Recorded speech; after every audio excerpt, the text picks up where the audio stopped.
back on the program, This Week in America. It's happened to all of us. We call it business and we get very upset with the automated phone system. That happens to us all the time. It happened to Paul English not that long ago. So he started posting cheat sheets online, how to get through to an actual human operator. The website is gethuman.com. Laura Rankin is the project manager and with us on This Week in America. Lorna, thank you for joining us.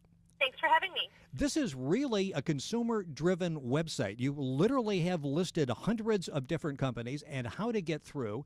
And as I understand it, all came about because people are sharing information with other people so you can get through to an actual human operator.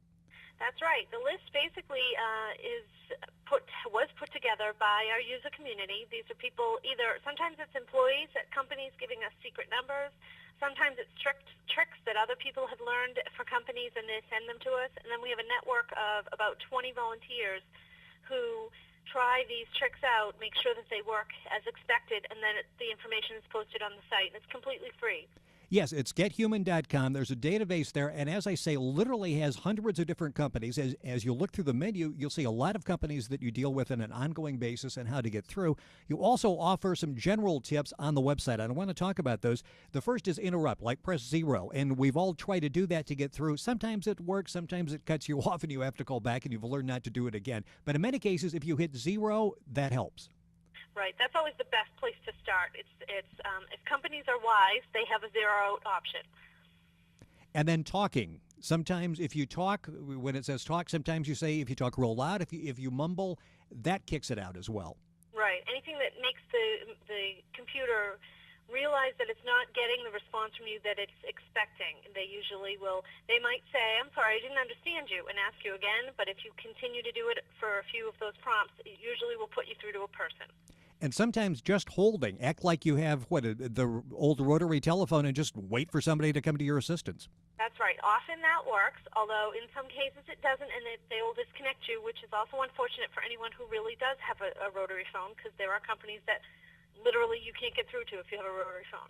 Now, that's interesting. I didn't realize it, because there are still people that have the rotary phones, and I guess you're at a total disadvantage when you're calling in then. That's right. I got an email from a gentleman the other day who was very frustrated because he feels he should be able to choose the phone that he has, which obviously he should, and he is often not able to get through to companies. Lorna Rankin is our guest on the program. The program is This Week in America. She's the project manager for gethuman.com. It's very simple. You can come to our website, thisweekinamerica.us, and you can link onto that as well. Gethuman.com will help you get through to avoid sometimes 10, 15 minutes of waiting to try to get to an operator, a human, to ask a question. Another tip that you have is connect to account collections, and I guess that makes a lot of sense. I love that one because they think you're actually going to spend some money, so they're going to get to you maybe a little bit quicker. Exactly. Ironically, if they think you're going to give them some money, then they tend to have a person answer more quickly. And a toll call. Sometimes it's just better off if you call them on a normal number, the non-toll-free number. Yes, sometimes that works, especially with the credit card numbers. Sometimes if you call the 800 number, there's a really long wait. And then usually there's a second number that you can try. Sometimes that number will get you through faster, on the back of the card. I love that when they tell you where you stand in line. You're like number 8. You're like number 4. You're like number 2. And then I've had some where they've come back and they go, you're number 6. You're number 8. I was going backwards. I love that. Yeah. It's like, wait a minute. How are people getting in front of me? I thought I was second, and now I'm like fourth. It doesn't make any sense. Another one, and I've often thought about doing this, everybody gives you the language option. You say sometimes if you go to Spanish, you'll get a bilingual operator, and it will move through quicker. That's right. Sometimes the bilingual option has a shorter queue, and those representatives are bilingual and can help you.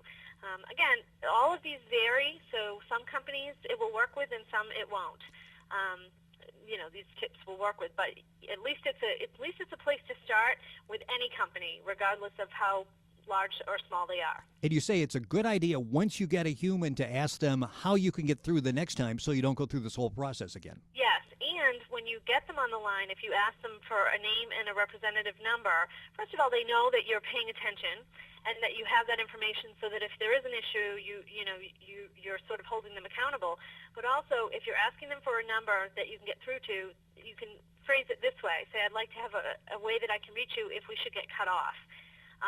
Sometimes they won't give you a number, but they may say, well, let me have your number, and if we get cut off, I'll call you right back. And at least then you don't have to go through the hold and the prompts again and then explain your whole situation again to a different service rep. And then once you get a good number, so you circumvent the system, get a hold of gethuman.com so they can post that so everybody has access to that information. That's right. That's right. It's interesting as you look. U.S. Postal Service, for example, who would think of this? You press 5422 at each prompt. That's how you can get through. You would only know this if somebody shared that information.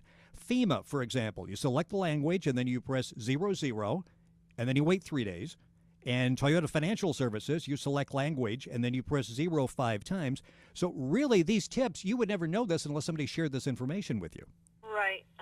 Sometimes, like I said, sometimes it's employees that tell us the information, which is actually a great way for us to get it because sometimes they are such odd tricks that you wouldn't know. And the companies do that intentionally. They don't, they want you to use their prompts, so they don't make it easy.